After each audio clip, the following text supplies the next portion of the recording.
two wires of same length and same area cross section but made of different material of resistivity rho 1 and rho 2 are connected in series. हम लोग को calculate करना है equivalent resistivity of the combination. देखो question में क्या बोल रहा है ना, दो वायर है, बेसिकली दो रेजिस्टेंस है, ठीक है। एक हम लोग को ये बोल दे रहे ए और एक हम लोग बोल दे रहे ऐसे बी।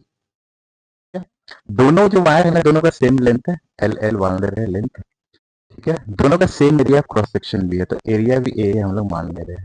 पर दोनों में क्या है ना, अलग अलग मटेरियल से बना हुआ है, तो दोनों का रेजिस्टिविटी अलग हो जाएगा। तो इस केस में रो 1 दिया है, इस केस में रो 2 दिया हुआ है। तो इसका देखो इंडिविजुअल रेजिस्टेंस कितना हो जाएगा, इसको हम लोग दे रहे हैं R1, तो इसका वैल्यू क्या लिख सकते हैं, रो 1 L बाई ए।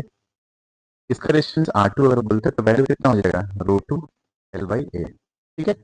अब दोनों को हम लोग क्या कर रहे हैं, दोनों को सीरीज में कनेक्ट कर दे रहे हैं, तो दोनों को सीरीज में कनेक्ट कर दे तो हमें देखो कुछ ऐसा दिखेगा ये कॉम्बिनेशन, ठीक है।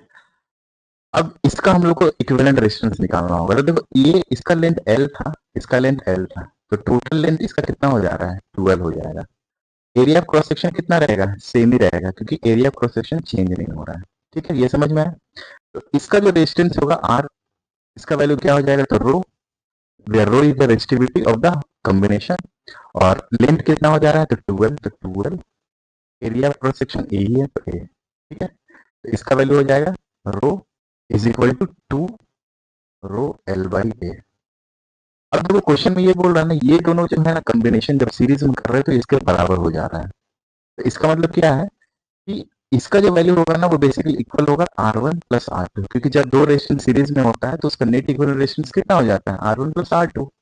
यानी कि on comparing 2 row L by A must be equal to R1 plus R2। R1 plus R2 का वैल्यू पुट कर दो, तो देखो L बाई ए दोनों में कॉमन है, हम लोग कॉमन ले ले रहे हैं, अंदर बच जाएगा रो 1 प्लस रो 2। L बाई ए देखो कट जा रहा है, तो इससे मेरा रो का वैल्यू आ जा रहा है रो 1 प्लस रो 2 बाई 2, ठीक है। यानी मेरा इक्विवेलेंट जो रेजिस्टिविटी होगा ना इस कॉम्बिनेशन में, उसका वैल्यू आ जा रहा है रो 1 प्लस रो 2 डिवाइडेड बाई 2। यानी मेरा करेक्ट आंसर हो जाएगा ऑप्शन नंबर ए।